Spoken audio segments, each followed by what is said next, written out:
All the steel workers wanted it. And we have a golden stock. We have a golden share, which I control or president controls. Now, I'm a little concerned whoever the president might be, but that gives you total control. It's 51% ownership by Americans. And we have a company, a great company, Nippon. They're coming in from Japan. They're going to spend $17 billion. And somebody said, well, what happens if it doesn't work out? I said, they spent $17 billion. We can't put it on a trailer and drive it to Japan. This is a steel mill. You know, some businesses you can move. You move your office, and that's where the business is. With this business, they're spending 17, think of that, 17 billion. They're going to have them all over the country. I want to introduce several of the great Americans representing the millions of people whose livelihoods we're saving with today's action. I just can't tell you how incredible this action is, because nobody thought. This was one that I wasn't so, I would have rather had it than almost anything, but I was told by everybody, except that guy right there, that you couldn't get it.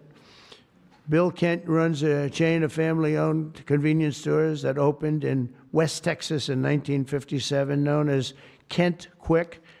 And Bill, if you could come up and say a few words about what the signing means to you, please.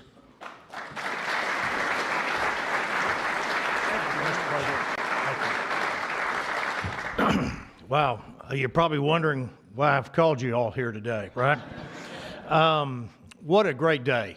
From my perspective, I'm in the convenience store and petroleum marketing business, and what this does is it gives us freedom. It gives the consumers freedom to pick what kind of car they want, but more importantly for us, it gives us the ability to plan going forward, because with mandates, we were forced to have to look at putting in infrastructure that frankly is extremely expensive and doesn't give you any return. So this allows us, it's going to free me up and our companies up to invest in what people want, in the cars they want, and it's a great day. So, Mr. President, Congress, thank you, Steve, everybody, thank you so much. Thank you.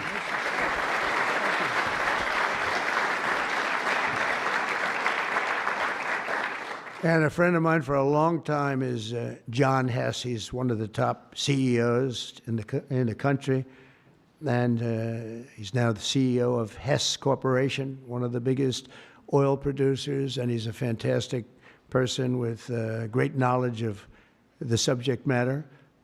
Can you say a few words, John? I see you in the audience. Come on, thanks.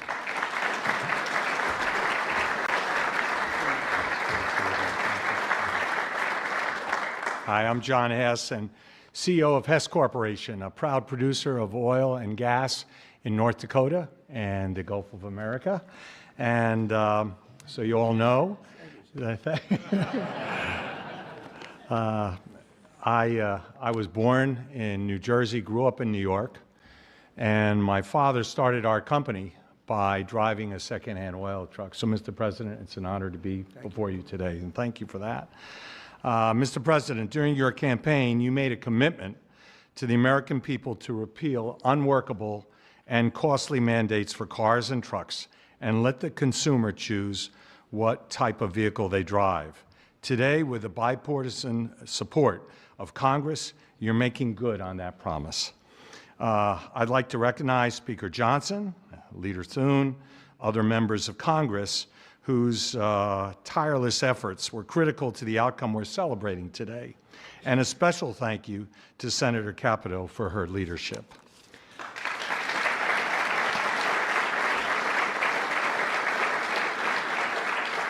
This announcement today is about consumer choice and affordability for American families. It's also about making our country auto industry more competitive, Mr. President, and you said that very eloquently. As you know, Mr. President, one-size-fits-all policies like those adopted in California do not work. America, in every state, every American should be able to choose what they want to drive, not the government. We as a country would be basically leaning into our competitive advantage with this repeal on oil and gas. Oil and gas are a strategic industry for our country under economic prosperity and national security. We are truly energy independent. So, Mr. President, on behalf of Hess Corporation, on behalf of the oil and gas industry, and every family across our country, thank you for your courageous leadership and your commitment to consumer choice and energy affordability. Thank you very much.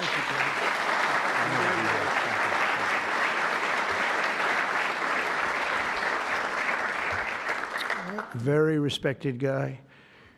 The California EV mandates would also have devastated our nation's incredible truck drivers and the trucking industry, and I gave you a little bit of a rundown on that. But a diesel-powered semi-truck can drive from Reno, Nevada, I'll give you some other locations, Nevada to Los Angeles, California, and back on a single tank of diesel oil, diesel fuel, but the same exact journey would require an electric truck driver to stop also 6 times at recharging stations, adding an estimated 9 hours to the trip. I don't know too much about the trucking industry, but this is not sounding good.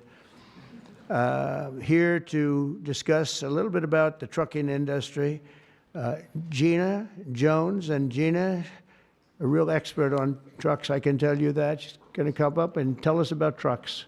Thank you, Gina. Thank you, Dad. Thank you, Mr. Thank you very President. much. And thank you, members and Congress. The trucking industry has America's back, and we are grateful that a president and the administration that have our back, too. Today, trucks are 99% cleaner than a generation ago. We need great partners in government to continue that process. We cannot allow one state's regulations to disrupt our entire nation's supply chain. Allowing California to do so would have negativity impacted the hundreds and thousands of truck drivers who deliver critical goods across the country each and every day. In order to deliver for American families and businesses, we need realistic national standards. With the signing of this resolution, Mr. President, you have delivered the leadership that trucking industries need. Promises made, promises kept. On behalf of the